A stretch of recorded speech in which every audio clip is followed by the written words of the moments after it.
नमस्कार दोस्तों, स्वागत है आपके अपने यूट्यूब चैनल जेबिन स्टोरी पर। दोस्तों, मैं हूं आपका होस्ट सोमनाथ। उम्मीद करता हूं आप सब लोग ठीक होंगे। कोरोना के इस दौर पे आप लोग घर में रहें, सुरक्षित रहें, मास्क पहने, सैनिटाइज़ का यूज़ करें और हो सके जो आपके घर में बुज़ुर्ग हैं उन पे ज़्यादा ध्यान दें। जो शुगर के पेशेंट हैं उन पे ज़्यादा ध्यान दें। तो दोस्तों, आज मैं आप सभी लोगों के सामने एक नई वीडियो लेके प्रस्तुत हुआ हूँ और जो ये वीडियो है वो इज़राइल और फ़िलिस्तीन से संबंधित विवाद से रिलेटेड है। क्यों इनके बीच में विवाद है, उस मस्जिद को लेके, उस जगह को लेके। तो दोस्तों, इस वीडियो को शुरू करने से पहले मैं आप लोगों को कुछ एक्स्ट्रा इन्फॉर्मेशन देना चाहूँगा। एक्चुअली में दोस्तों, हिंदुज़म, जैनिज़्म, बुद्धिज़्म के और सिखिज़्म के अलावा भी हमारी दुनिया में और भी बहुत सारे रिलीजियस हैं, जिनमें जीस भी एक रिलीजियस आता है जिसमें इब्राहिम की पूजा की जाती है और इनका जो अपना लैंग्वेज होता है वो हिब्रू होता है और इस कम्युनिटी के लोगों को हम लोग जीस बोलते हैं।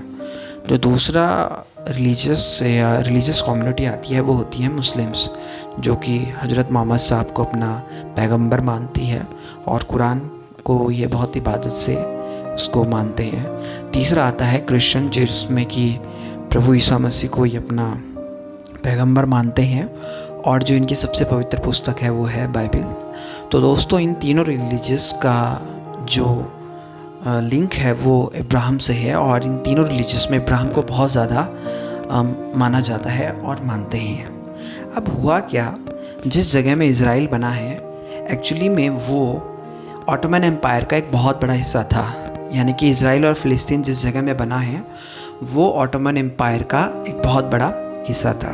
ठीक है, तो इसी जगह में एक मस्जिद है जिस मस्जिद का नाम अल-अक्सा मस्जिद है और जीस लोगों के लिए भी ये बहुत ज़्यादा इबादत की जगह है, मुस्लिम्स के लिए भी और क्रिश्चियंस के लिए भी। तो इस विवाद की जड़ जो थी उसको शुरू करने से पहले मैं आपको कुछ और एक्स्ट्रा नॉलेज दूंगा। हुआ क्या कि फर्स्ट वर्ल्ड वॉर से पहले जिस जगह में ये इज़राइल और फ़िलिस्तीन बना है वो ऑटोमन एम्पायर का हिस्सा था।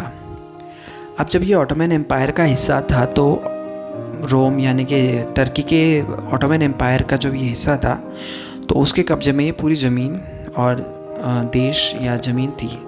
तो उसके बाद फर्स्ट वर्ल्ड वॉर हुआ और फर्स्ट वर्ल्ड वॉर होने के बाद ब्रिटेन ने उस ज़मीन पर कब्जा कर लिया।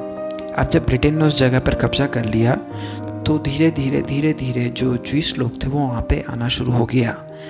सेकेंड वर्ल्ड वॉर जब हुआ, जब हिटलर जर्मनी का चांसलर बना, फिर डिक्टेटर बना और उसने यहूदियों का नरसंहार करवाया, तो संयुक्त राष्ट्र महासंघ में एक नया प्रस्ताव पारित किया गया जिस प्रस्ताव में ये कहा गया कि जीस कम्युनिटीज़ के लोगों के लिए एक अलग देश बसाया जाए।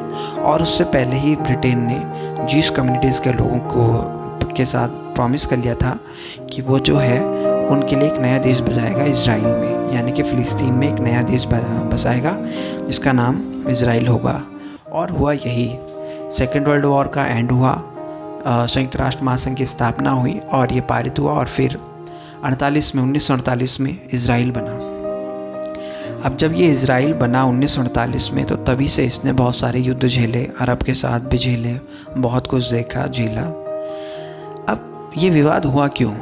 रमज़ान जैसे पवित्र महीने में, जो कि मोहम्मडन्स के लिए बहुत ज़्यादा पाक वाला महीना माना जाता है, इबादत का महीना माना जाता है, उसमें इतनी खून की होलियाँ क्यों खेली जा रही हैं फ़िलिस्तीन और इज़राइल के बीच में?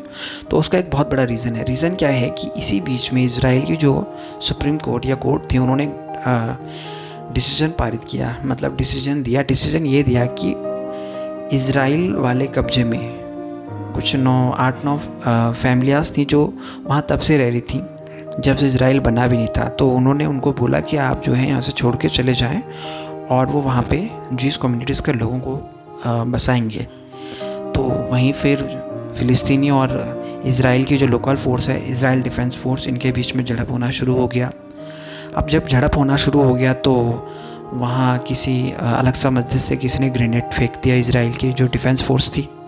तो फिर उन्होंने भी थोड़ा बहुत प्रोटेक्शन वगैरह किया।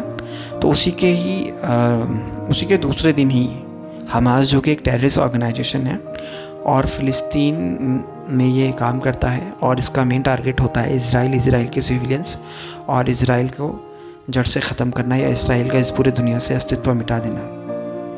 तो उसने फिर रॉकेट वगैरह डालना शुरू किया। तो फिर वहीं से ही इसराइल ने अपना प्रोटेक्शन किया। अब इसराइल की एक बहुत बड़ी ख़ासियत है कि वो कभी भी अपने दुश्मनों को छोड़ता नहीं है। अगर कोई उसके यहाँ का एक मारेगा तो वो उस दूसरे ऑर्गेनाइजेशन के 100 मारेगा। तो फिर इसराइल ने भी अपना जो है आक्रामक रवैया अपनाया और प्रोटेक्शन करने लग गया। अब जो ये हमास टेररिस्ट ऑर्गेनाइजेशन है, ये करता क्या है, ये फ़िलिस्तीन के पब्लिक के बीच में रह के वर्क करता है। मतलब बॉम्ब्स वगैरह या फायरिंग वगैरह या मिसाइल अटैक वगैरह। अब इसराइल क्या करता है, इसराइल उस जगह को जब हिट करता है तो हमास के तो टेररिस्ट ऑर्गेनाइजेशन मारे ही जाते हैं, कुछ फ़िलिस्तीन के आम नागरिक भी मारे जाते हैं। और यही फिर वो पूरे इंटरनेशनल मीडिया को दिखाता है कि कैसे इसराइल ने फ़िलिस्तीन के लोकल सिविलियंस को मारा, इनोसेंट सिविलियंस को मारा।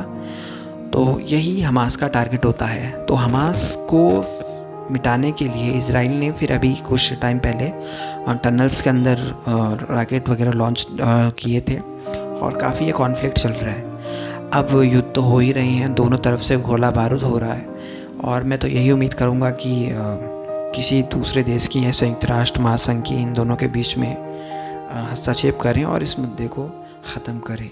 उम्मीद करता हूँ दोस्तों आपको ये कहानी, ये इंटरेस्टिंग फैक्ट्स पसंद आया होगा। Thank you.